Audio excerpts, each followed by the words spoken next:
Yo. I ain't never had no genie, just black hoodies and beanies. Catch you while you was sleepy, my dreamy was always schemy. Wanted cheese that was creamy, I'm talking that fettuccine. Press you like a panini, been bopping since I was teeny. When we wasn't now hustling, we was writing graffiti. Need a bad bitch to slurp me up like linguine. These niggas sweeter than kiwis, dressing like they the Bee Gees. Gotta rap like a Mitri, I'm really a different species. Really like this in 3D, steady talking that feces. This ain't what you want, you rather catch you a VD. All that gay shit is creepy, give me the heebie-jeebies. So sick that the shit that I dish belong in a petri. Look, I don't do white music, I make black music. These crackers gotta get cracked for making crack music. Knock your cap back music, knocking cap we back music. Killing everything from boom bap to trap music. UPK the movement, now they saying that they loving how we do this. I just wanna be the livest and the truest. Here's a question, name an officer that I ain't influenced. My brain go through metamorphosis, twisted like a contortionist. Son and rapper so bad I probably should start an orphanage. Something for the less fortunate, done with them, stick a fork in them. Turn my nose up at niggas' verses like they got pork in them. No back and forth with them, I just quiet them, stick a cork in them. Like my women with big old booties, that's unproportionate. Spitting post to flow off the tongue, it's like you forcing it. Destined here to be number one, ain't got no choice in it. Who you suckers think you playing with? You ain't saying shit. Dozen Hebrews with the K's equipped. Get the slaying shit. Fuck the latest whip. I be riding in outdated shit. I ain't faced a bit. I'm still flying, I ain't pay a grip. While you niggas leasing in line, you tryna fake a bitch. I don't fake for shit. Get a shorty, elevate the chick. We just getting started, but fuck it. Let's celebrate the win. Ain't no saving him. You delaying, I got a grade for them. My mind is a machine, so far advancing it seems. Your mind Windows 95, my Windows 2020. You should upgrade your hard drive. My bars is out of your league. How you gonna stop our shine? We too bright up in these streets, nigga. Traded life of a criminal to ride with the generals. Get information that's pivotal, giving hope to the miserable. These demons try to live with you, who casting them out? We say it blunt and know it's fire like that black in your mouth. It's hotter than town, we see it then we locking it down. I take a shot and grab a shot, then shorty mopping me down. I used to bag till the scales broke. Trees when it's hella dope, and thunder still a star. You probably see me through the telescope. Not violent like Martin Luther, but leaning out the window like Malcolm, I probably shoot ya. Got love for blacks, Hispanics, and it's never gonna let up. Must the courage that I relish, barbecue, you never catch up. Listen, ain't nobody particular, spit it the whole of y'all. Know they ducking cat tie, knock from cotton's I need that heat and the beat, no sweat, I hit up the shaw. They call it murder in first degree, then they call it the law. So every time I pick the pen up, know I'm about to draw. Getting goofy, you know I'm usually by the ball. You ain't the champ till you beat him. What up, you trying to spar? This light work, it come easy just like I try to call.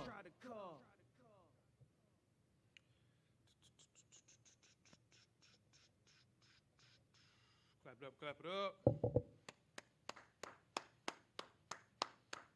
This is the Israelite School and the Universal Practical Knowledge. Started out at 1 West 125th Street out of Harlem, New York, under Commanding General Yohana. Today is Tuesday, and this is the Brotherhood class. Today's class is dealing with family and friends while in the truth. When you coming in the truth, you're going to deal with a lot of people that you know from your past, not accepting the new woman or new man of who you are. A lot of times coming out of the world, you know, you think in the Christian faith, you know, people like when you start following, when you think you following Christ and following the Most High, Jesus, following the Most High and everything, your family should be like, oh, you great, keep doing what you're doing. But it's a different thing than being in the truth, than being in Christian. You know, as being in Christian, you can pretty much nitpick, do what you want. But when you follow these laws, you put a lot of stress on your family of not being together for the holidays, doing the things of that nature. And that tends to tear families apart. When you tell your family members, hey, I'm not going to be there for the 4th of July. I'm not going to be there for Christmas. Sorry, but I can't give you this Christmas gift, or I can't give you this birthday gift. What we're going to do is, if you could, go to Matthew 10, verse 34. You need to understand that the Lord does pull families apart while you coming in this truth. Go ahead and read that for me.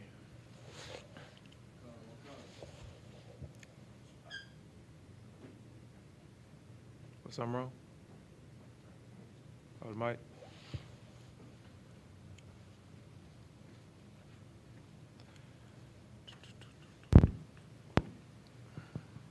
Karawakai. This is the book of Matthew, chapter 10, verse 34. Mm-hmm. Think not that I am come to send peace on earth. I am come not to send peace, but a sword. So this is Christ speaking. See, people think that, Christ comes with, cookies and cream and happy with everybody, like we peace and we high five, we holding hands, singing kumbaya and things of that nature. But you don't understand what type of man Christ is. Read that one more time. Karawakai. Think not that I am come to send peace on earth. He is not to come to send peace. He's not to come to join hands and sing. He got the whole world in his hand type thing. This is a warlike type of nation. Go ahead, keep reading. Karawakai. I came not to send peace, Uh-huh. but a sword. Keep reading. Verse 35. For I am come to set a man at variance against his father. Now, when you say variance, let's look that up. The word variance. Just for you people that don't know what it means.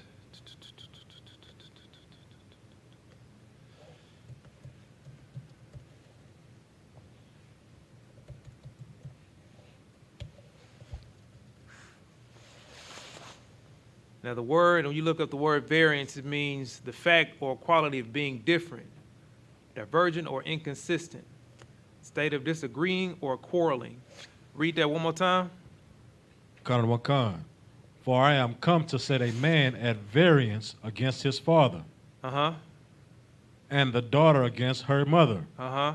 and the daughter-in-law against her mother-in-law. So he's bringing a quarrel, a difference in belief, a difference of opinion, a difference of what you believe in between your father, the daughter between her mother, daughter between her mother-in-law. It's a strife between the two because of what you believe in, because you want to follow this truth. Continue reading. Karawakai.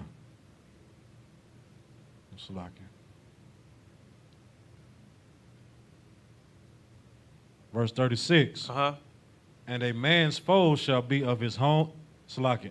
And a man's foe shall be they of his own household. Now you come into the truth, and you want to bring, try to wake your people up, wake your wife up, wake your daughter up, wake your father up. If you're younger, you coming in this truth young, you like 13, 15 or something like that, and you looking at Isupk online, you like, hey, Dad, I want to let you know, like, this is what Christ died for. This is the virgin birth. That's not what happened. They told us a lie. When we go to church, they telling us all this.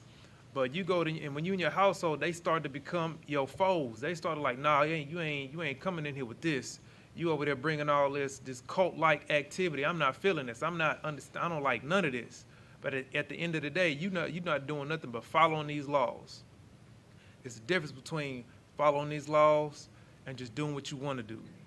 A lot of our people are caught up on what this Christian church told us, or what these other religions, Muslim and things of that nature. But when you following this truth, you start to see enemies within your household. Continue reading. Karawakai. Verse 37. He that loveth father or mother more than me is not worthy of me. Continue reading. And he that loveth son or daughter more than me is not worthy of me. See, the Most High is saying, if you love your father, your mother to the point where, like you telling them, I don't want to do this. I don't want to do this this Christmas. I don't want to do this birthday stuff. I'm not feeling this. The Most High is telling me this. And then they try to sweet talk you, give you that one here, like, look, man, this is a family time. We don't get too many days off, for the holidays. So this is the time we come together. Just do it for your grandma. She like for you to come together and sit back at the table and eat her, her sweet potato pie. She would love that. Just come on now. Do it for her. Do it for her. But you loveth your family more than that. That's when you start to love your family more than you love the Lord. That's something that we cannot do. And that's when you start to consent because you want to consent to your family by following these other holidays and things of that nature because you want to satisfy your family. Give me Deuteronomy 13 and 6. Because the Lord is specific on what he wants you to do when you come across this situation. Let me get there with you, so I'll be right there with you. Deuteronomy 13 and 6.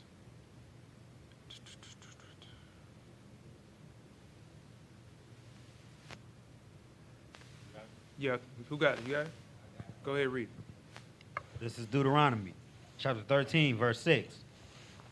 If thy brother, the son of thy mother, or thy son, or thy daughter, or the wife of thy bosom, or thy friend, which is as thine own soul, entice thee secretly, saying, let us go and serve other gods, which thou hast not known, thou nor thy fathers. Now, when you go and celebrate these holidays, these Easter, these Christmas, these Halloween, things of that nature, that is the remnants of other gods. You are serving other gods. So when your family say, hey, let's go ahead and celebrate Christmas, let's go ahead and do it, they are saying, let us go and serve other gods, which thou hast not known. That is exactly what they're saying. Straight up and down. There's no gray area about it. You know, I know Christians or whatever say, you know, Christmas is about Christ, bring Christ's birth and things of that nature. December, everybody already know by now. I mean, it's all over the web. It's all over YouTube. Christ was not born in December. People know this. People know this. It's not even a secret no more. It's all out there now. For you to keep saying that is you're just being a fool at this point. Continue reading. Verse 7, namely, of the gods of the people which are round about you, nigh unto thee, or far off from thee, from the one end of the earth even unto the other end of the earth. Now he's speaking about gods that your people do not know, and the people that you're around, you're celebrating their gods, just like while we're in the United States now. You know, the white man has his gods that he served. You know, this is not the Most High that he served. He served every god that enticed his will. He serves the god of mischief, the god of sex and lust, the god of every which way is what these people celebrate. And while we sitting up in here, we start to celebrate these other gods, and that's what this is talking about. When your family come to you, and start saying, hey, let's celebrate this holiday, this event, these things of that nature. It is pointing to other gods that you are surrounded by with these people in this other nation. Continue reading, go to verse 8. Thou shalt not consent unto him, nor hearken unto him. See, the Most High is telling you, you should not consent unto your family that's telling you to go ahead and celebrate these holidays. Go ahead and get down with what they doing. Continue reading. Neither shall thine eye pity him. Neither shalt thou spare, neither shalt thou conceal him. See, a lot of times you with your family, you might be at an event, maybe even a graduation. Nothing unlawful about a graduation. Nothing to celebrate, you know, a milestone of life. So let's say you're at a graduation and your family say, hey, such and such birthday's over here. You know, we all going to celebrate birthday tomorrow, the next week or something like that. You gonna come? You surrounded by your family. They all at once saying, oh, yeah, come on, man. We ain't seen you in a while. You know, we ain't seen you do this and that. You know, you start to feel that pressure, you know, because you're surrounded by your family and friends and things of that nature. And that start to make you feel bad. Start to make you like, man, I know I should. I mean, I shouldn't. But, you know, my grandma, the Lord is telling you, you should not consent. You should not conceal to them no matter how much they try to put their pressure on you. Don't do it. Because at that point, you are breaking the laws of the Most High. Give me 1 Corinthians 10 and 27. Now, sometimes you're going to come across a situation where you may be called to, like, hey, let's go out, let's hang out, or come to a house that's not a believer, things of that nature. Let me get that with you. It's 1 Corinthians.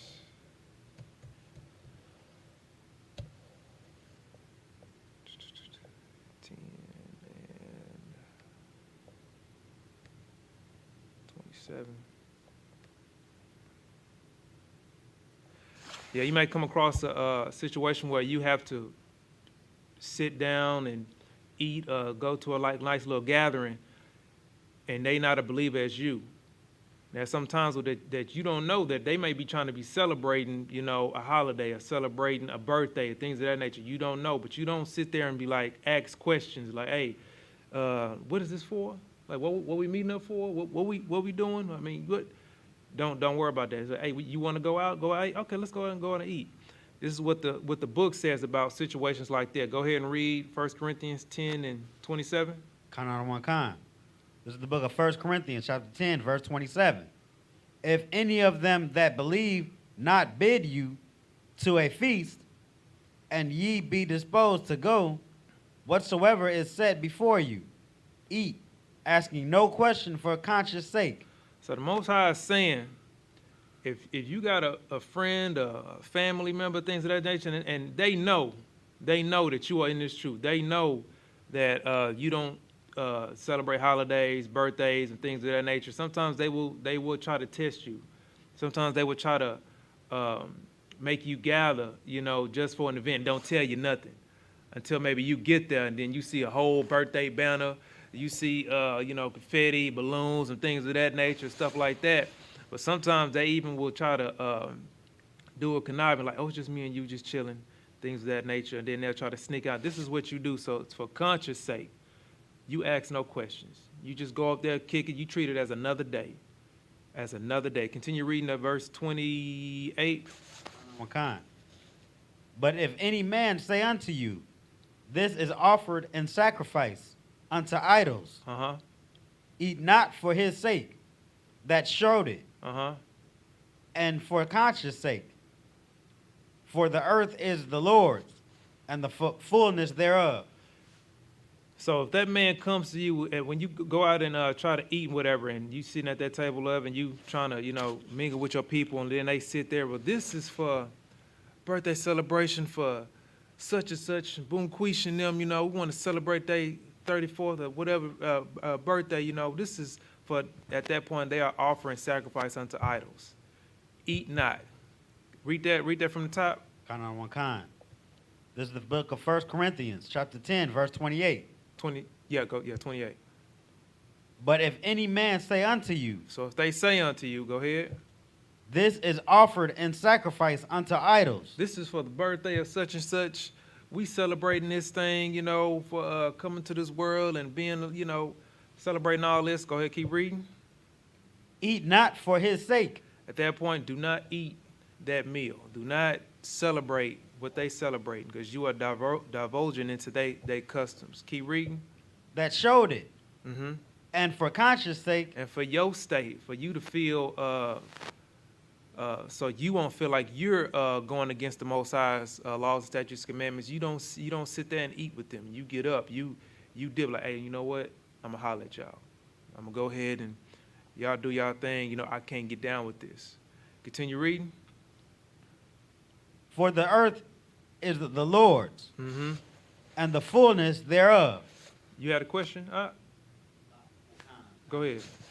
I was gonna say, what if they kind of, for lack of a better word, like blackball you to feast with them, like. What do you mean blackball? I mean, look, what they got some butt naked pictures they want to put on No, put on not internet or that, something like sir. that. Blackball you? What Saying, you like, mean? say like the head of the company's birthday is today, and he really wants you to eat a piece of chicken with him because it's his birthday, and if you don't, you might get fired. He's not gonna say if you don't, you might get fired. I mean, with that, I mean, I've came across that myself. You know, when there's a time when they try to celebrate, you know, a coworker's birthday or things of that nature, you just let them know, hey, that's against my my religious beliefs. We don't celebrate birthdays. They can't fire you for that.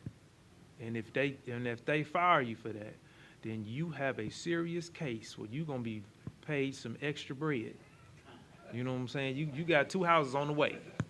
You know what I'm saying? They cannot do that. You cannot fire somebody off their religious beliefs. Let me see. What you about to say?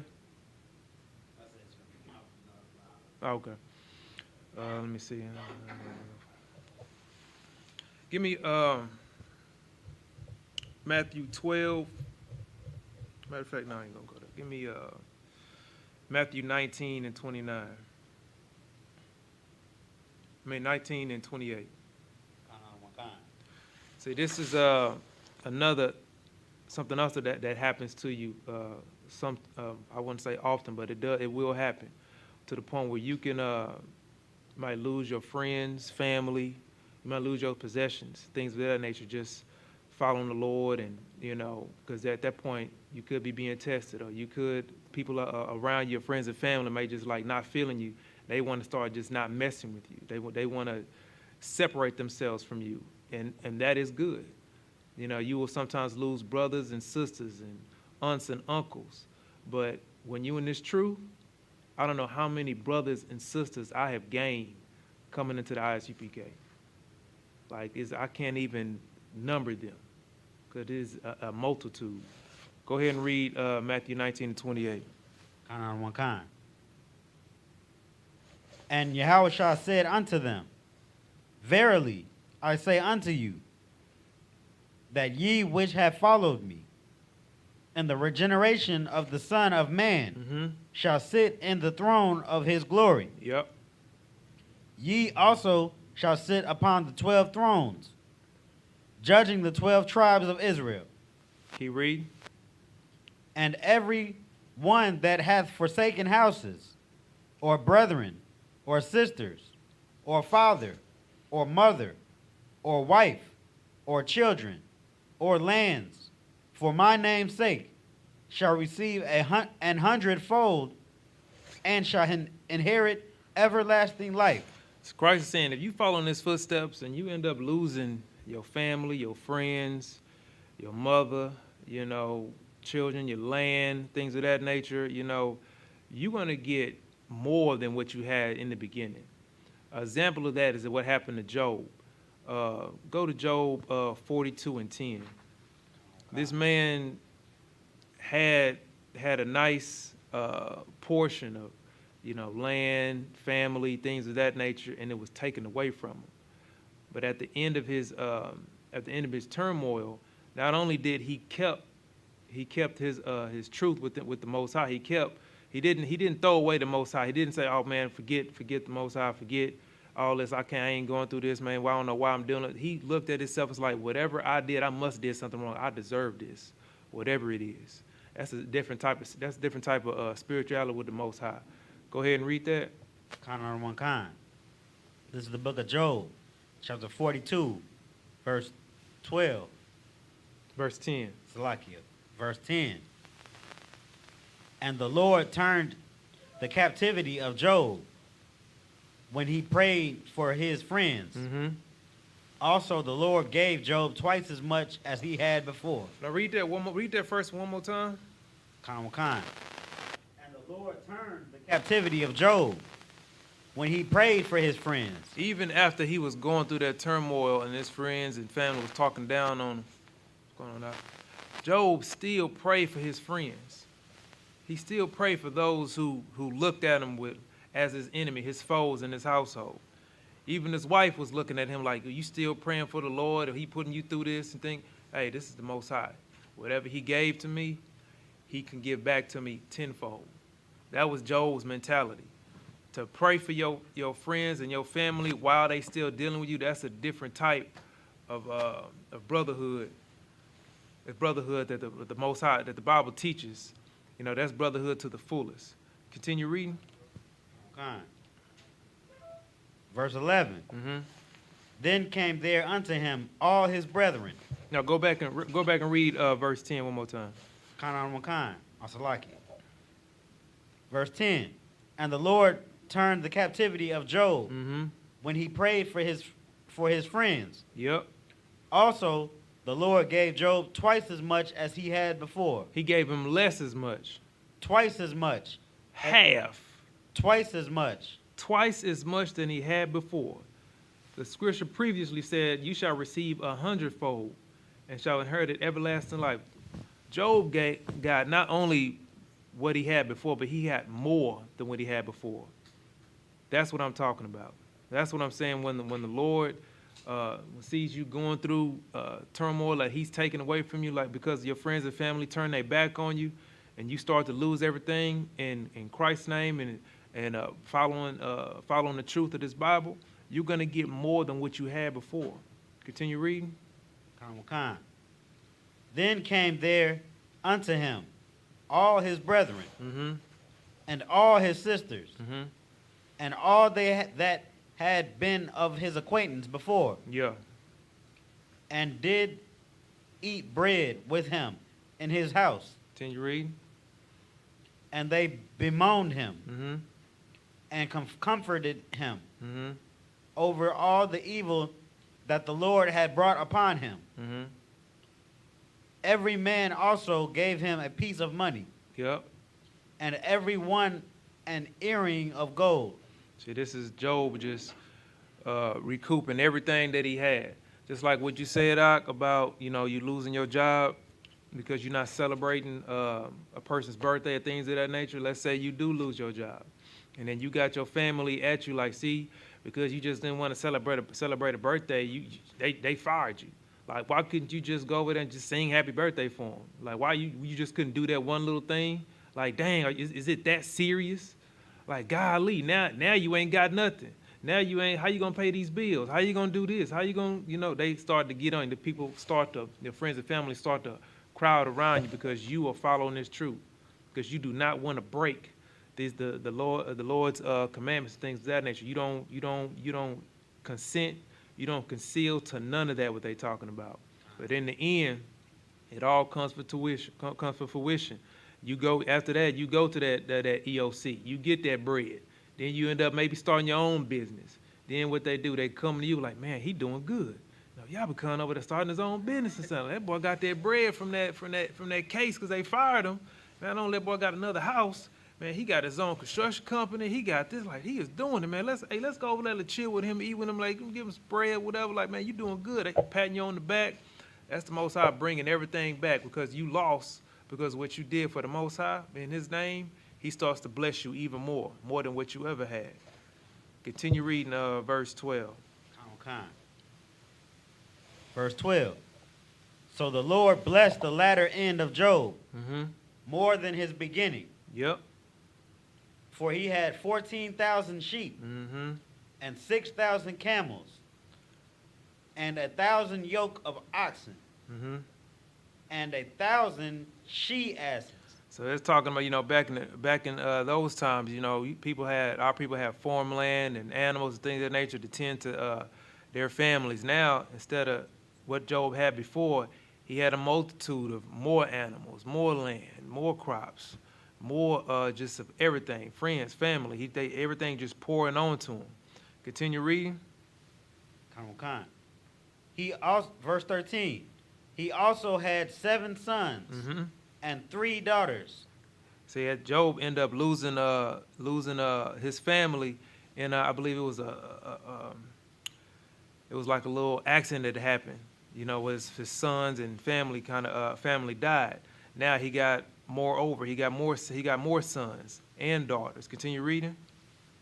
And he called them Salakia, and he called the name of the first Jemima, and the name of the second Keziah. I'll go down to verse 16.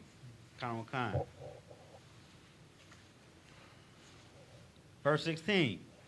After this lived Job 140 years, Mm-hmm. and saw his sons and his sons' sons, even 4 generations. Continue reading. So Job died, being old and full of days. So because of Job continuing that passion of following the Most High, following what his forefathers before him, he kept that same zeal. The Most High blessed him 100-fold, gave him more land, gave him more family. He was able to see his grandsons and his great-grandsons. He lived a long life. He lived a long life and saw the fruition of what he did. Give me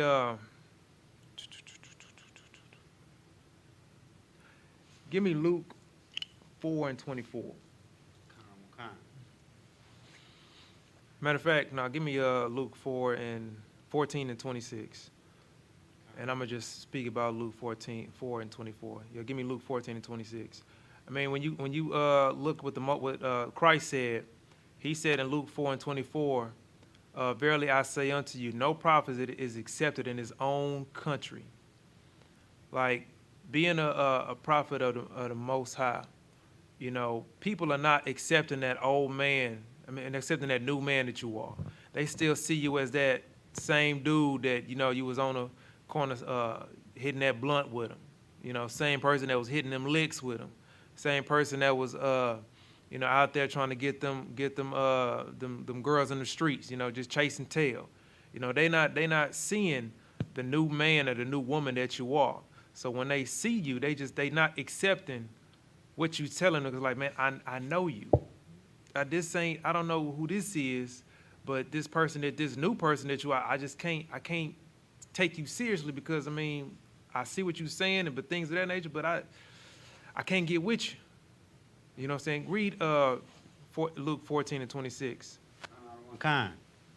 Well, hold on. Matter of fact, give me, I'm going to hold that. Give me,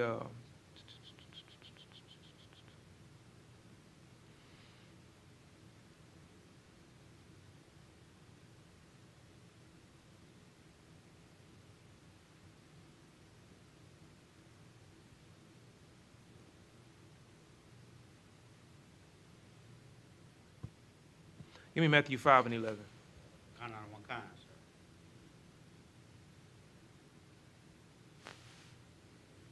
This is the book of Matthew, chapter 5, verse 11. Mm-hmm.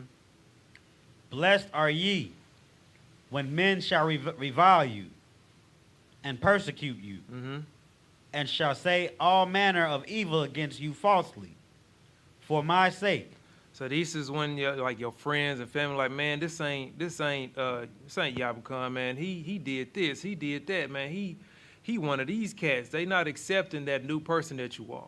They not looking at what you're saying. Like, you can be the evil person that you was, be a new man. Then you go to another city. You go to Chicago. You go to California and speak these truths. And they can hear you in these streets. They be like, man, what you saying is right, brother. What you saying is, man, I'm feeling that, but because they don't know the man that you was. That's why Christ say a prophet is not accepted in his own country because they know who you was. They know who you are.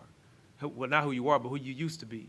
And they just can't accept it. It's the same thing as when Christ was trying to speak in his homeland. They were saying, like, ain't you the carpenter's son? Ain't you, Joseph's son? Like, I'm not understanding. It didn't matter what miracles he did and things like that, they just still not accepting who he is. Because they saying, like, I know you. I seen you grew up. You the carpenter's son. Like, I see what you're doing, but no matter what you're doing, I still ain't feeling it. Continue reading what you're reading.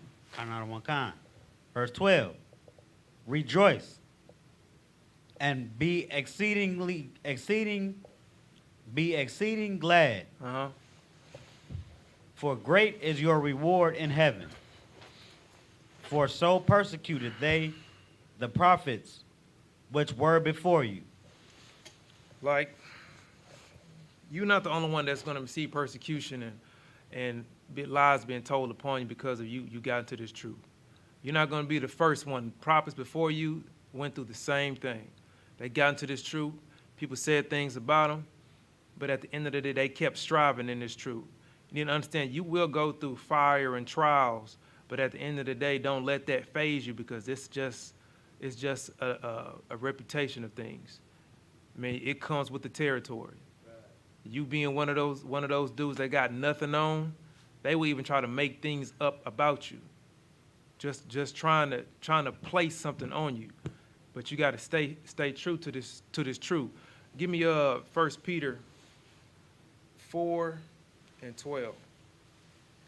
Like, this is an example of what the book of Peter was saying.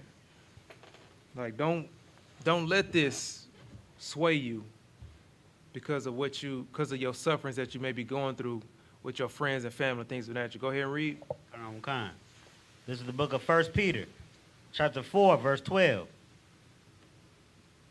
Beloved, think it not strange concerning the fiery trial which is to you, which is to try you, as though some strange thing happened unto you.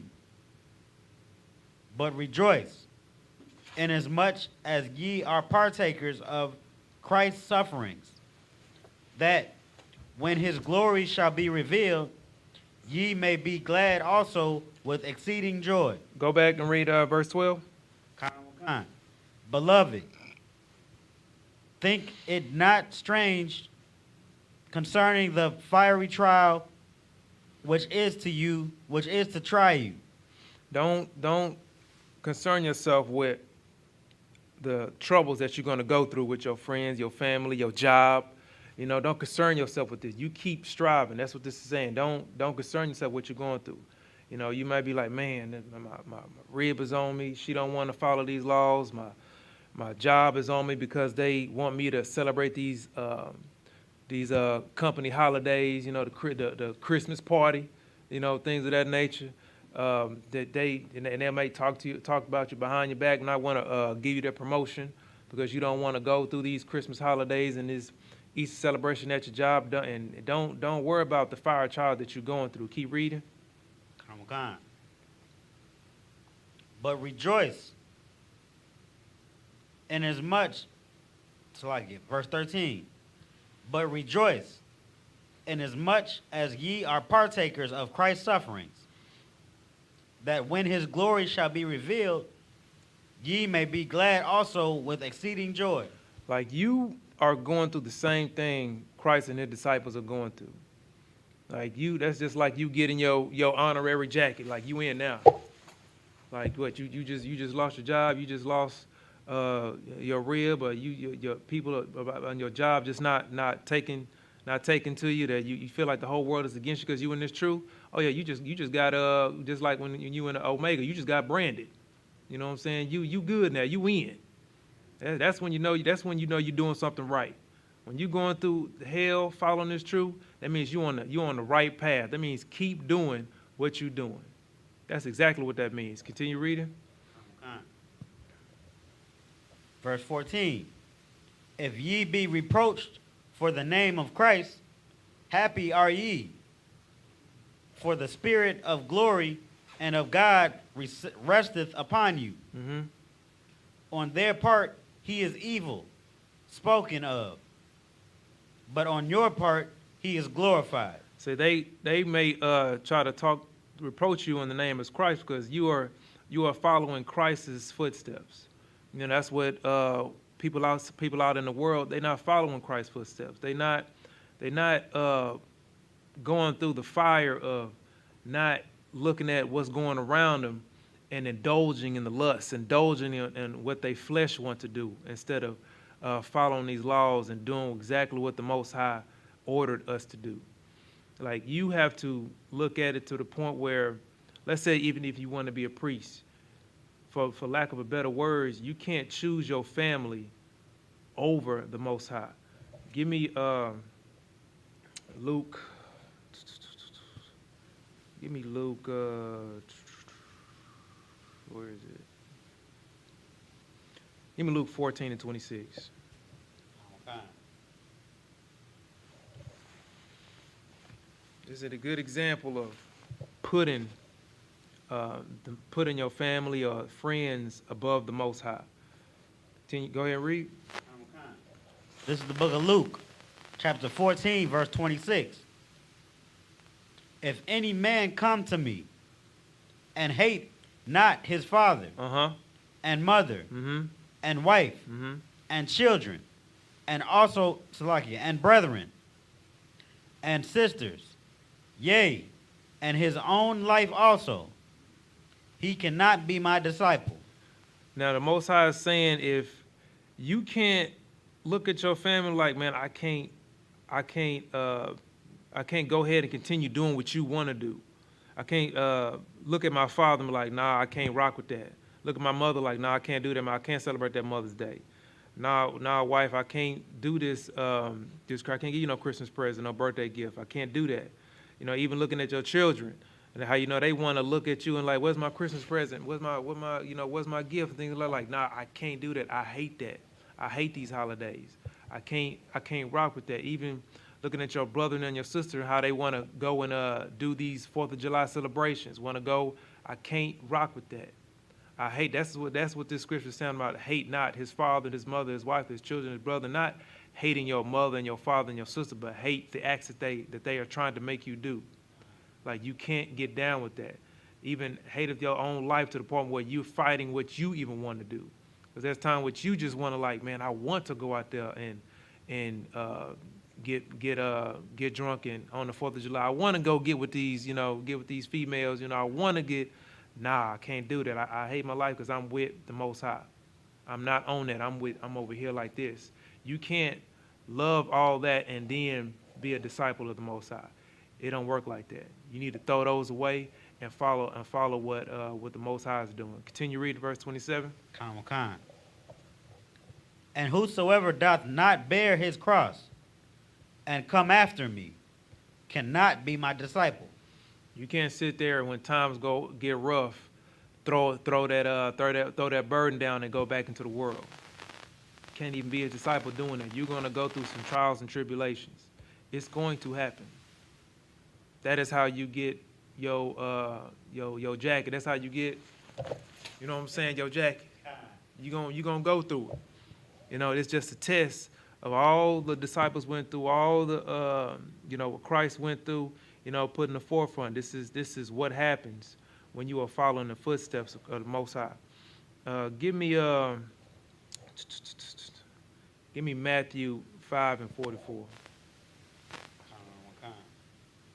I mean, it's also saying that, what Christ spoke about in your family that turns into your foes and things of that nature. You can't sit there just because they hate you and they don't want to follow what you follow. Like, you will get into a point where you will end up fighting your family over this. It's been times where families look at you like, man, you don't even want to kick it with us no more. You don't want to enjoy the times that we have. Like, you might be with somebody, let's say it might be a sister that's married to a priest, and he's, teaching her the do's and don'ts of what you should and what you can't follow, and her family's still in the world looking at her like, man, I ain't feeling what you saying. That dude in your life is corrupting your mind. He's brainwashing you. Those people over there brainwashing you. I ain't rocking with this. If I see this dude, I'm gonna whoop him on sight because he's taking you away from me. Your family look at you like, man, you taking away my smoking buddy. I can't even get with my people no more because this dude in your life is changing you, but they don't understand that they changing you for the better. And you can end up squabbling outside because you in the truth, because they family not feeling what you feeling.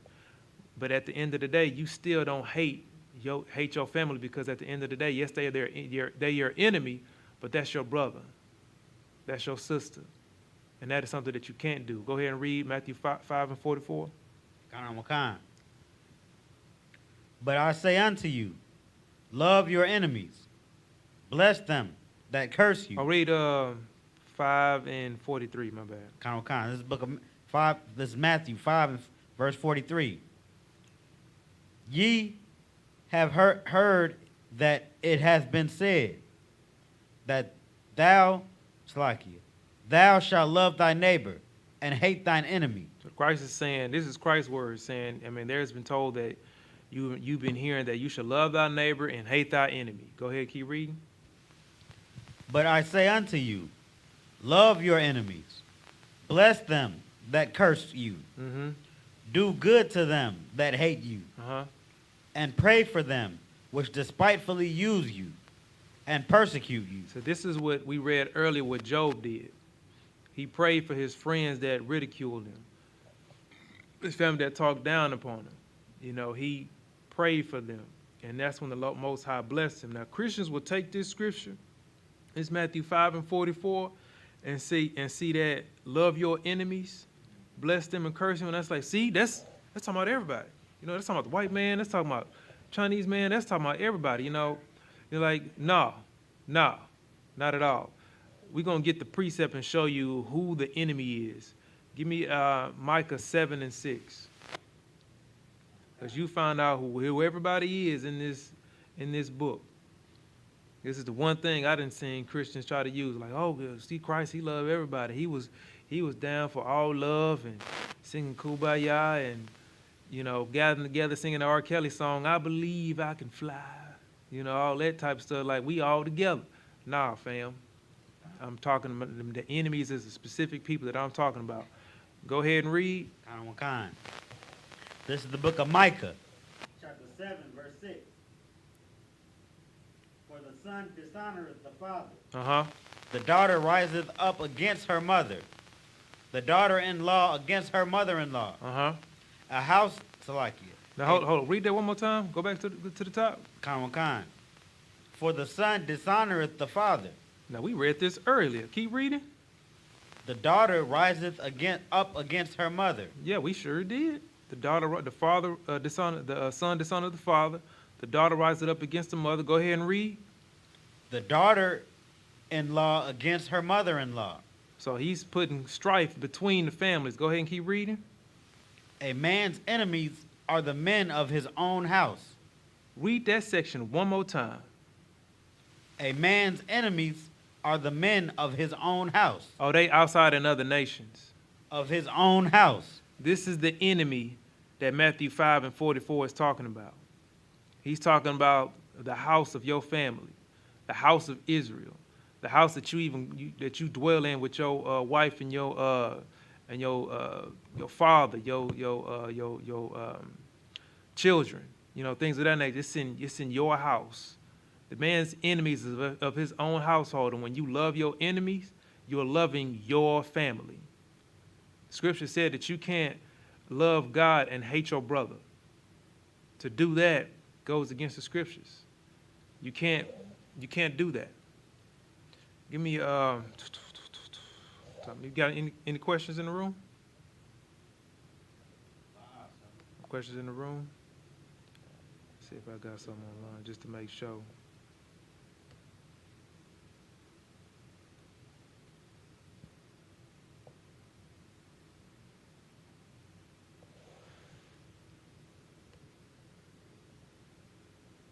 See it online either. Give me see, and this is another thing. When it comes to being in this truth, especially if you're a man of your household, you are ordered to teach your family. You're ordered to at least try to teach your family this truth. Give me 1 Timothy 5 and 8. For you to hold this truth in your family, you are considered low of low. You know, that type of attitude, the type of mindset, you know, is, go ahead.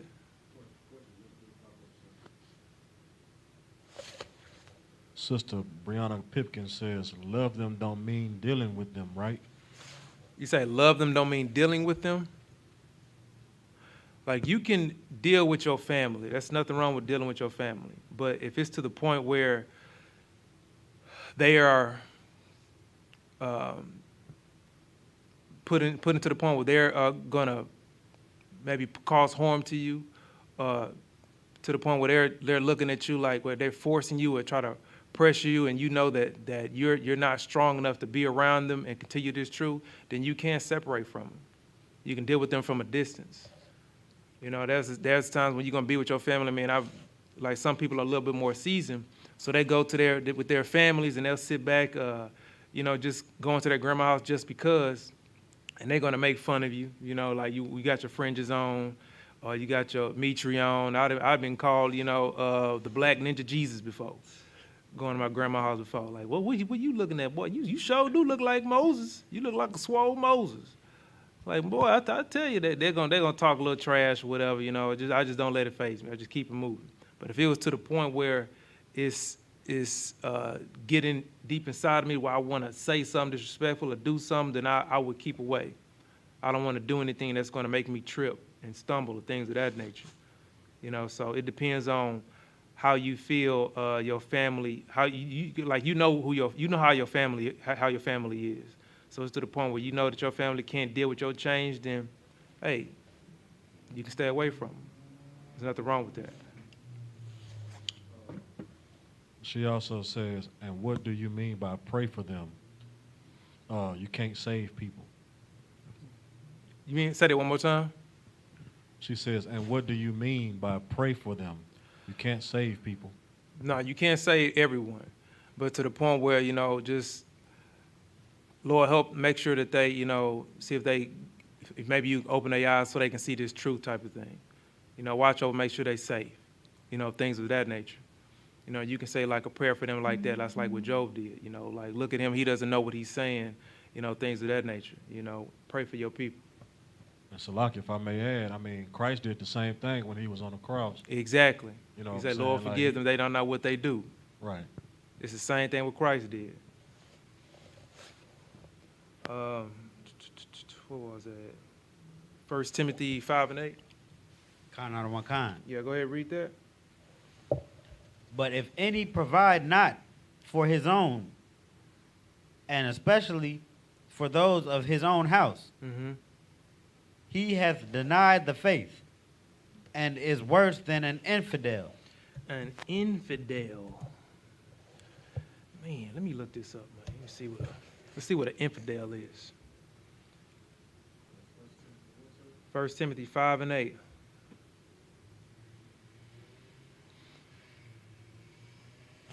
What is considered an infidel? Action or state of being unfaithful to, or okay, that ain't what it is. Unbelief in a particular religion, especially Christianity. That ain't what it is. Infidel. Infidel is considered to be an act involving a third party that violates the standards or boundaries of a relationship. Basically, you are going against these scriptures. You are going against what the Low Side taught you. You are breaking pretty much. What you about to say? The Strong's definition, or the Thayer's, it says unfaithful, faithless, or not to be trusted. Say that one more time. Unfaithful, faithless, or not to be trusted. You're not even in the faith. You just speaking the game. You a pastor. You just dressing up and what I'm saying, telling people that's sweet and low. You ain't really following what you saying. Honestly, I just got a question just popped up. Salaki, did you say we have to teach our family this truth? Sister says, did you say we have to teach our family this truth? Do the sisters have to teach this truth to their family? No, sis, you do not have to teach your family the truth. What you can is, being a sister in this truth, what you can do is you can direct people to the men of the school. So let's say may come across somebody that want to ask you a question like, what is Israelite? What is the things of that nature? You're like, well, sir, sis, I got some brothers that they can give you everything that you need to know. Just call this number. Go to isupk.com. You can direct them to the men of the school to teach them.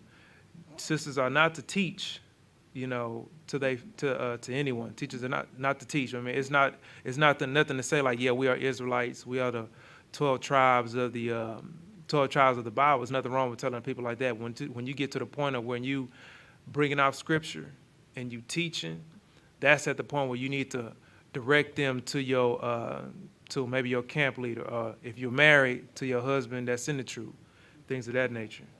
But no, sis, you are not to teach.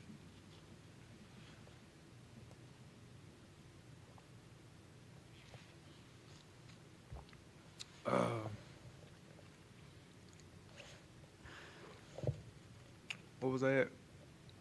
1 Timothy chapter 5, verse 8, or verse 9. Infidel. Okay, yeah, infidel. Yeah, pretty much. Yeah, you are infidel. You are not in the faith. And you got to think about it. Like, you are trying to stop your family from getting into this kingdom.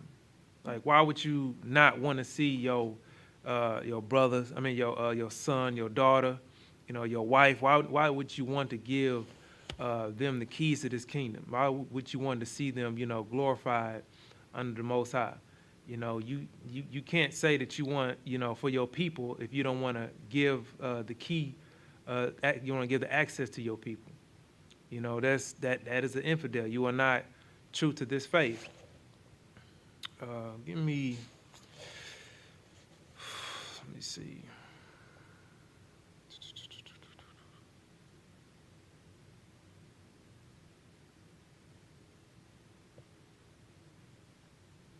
Give me 1 John 3:13 through 14. Kind of out of one kind.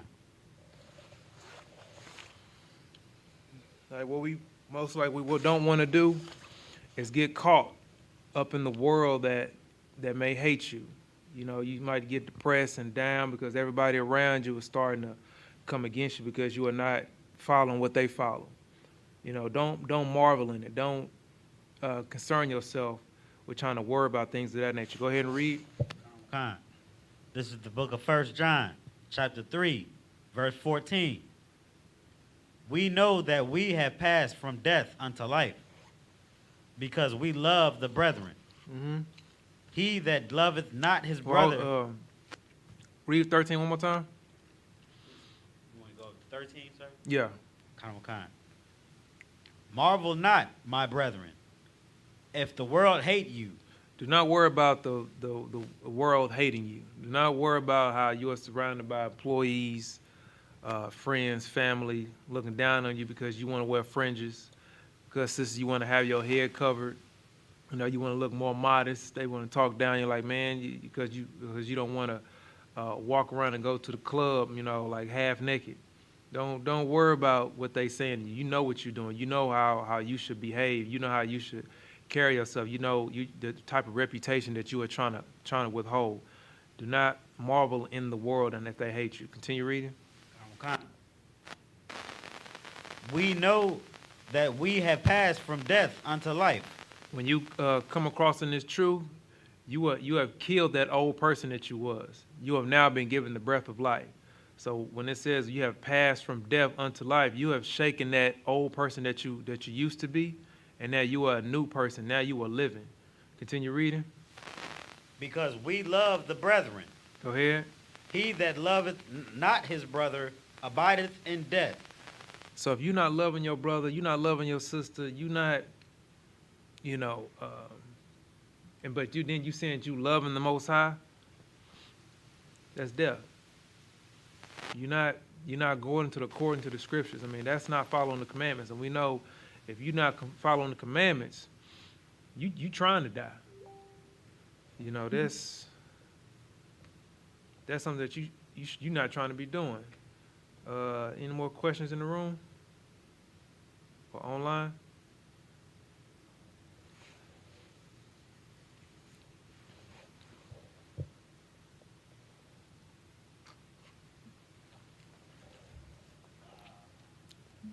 Not online? Guess he looking.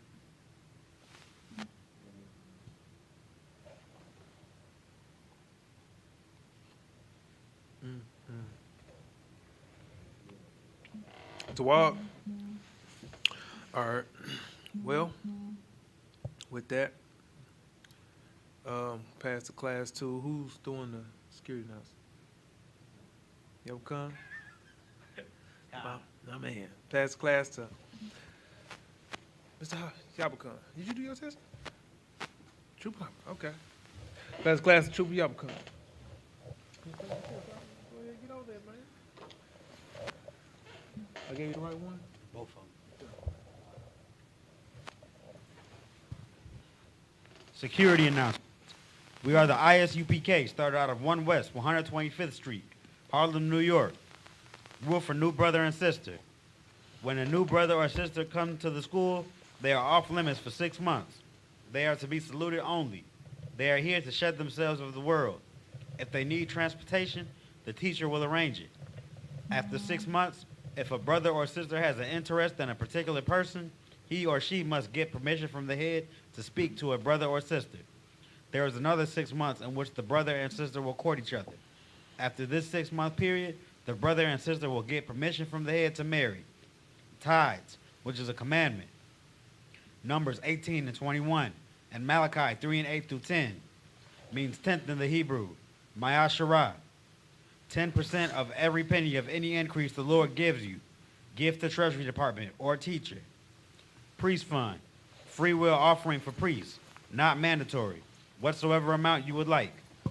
Upcoming holy convocations, memorial of blowing of trumpets, first day of the 7th month, Monday, 6th of September, 2021. Leviticus 23 and 24 through 25. If anyone wants to be a trooper in the school, start wearing all black, boots, shirt, pants, headband, or scarf. And those are the security announcements. This is the Israelite School of Universal Practical Knowledge, started out at 1 West 125th Street, Harlem, New York, under Commander General Yohana. Salute the brothers. Courtesy salute. Men of Israel. Majah. Bajah Shabbat. Majah. Barak. Yahweh Hashem Yahshua Barakatah. Yasmatah. Dismiss.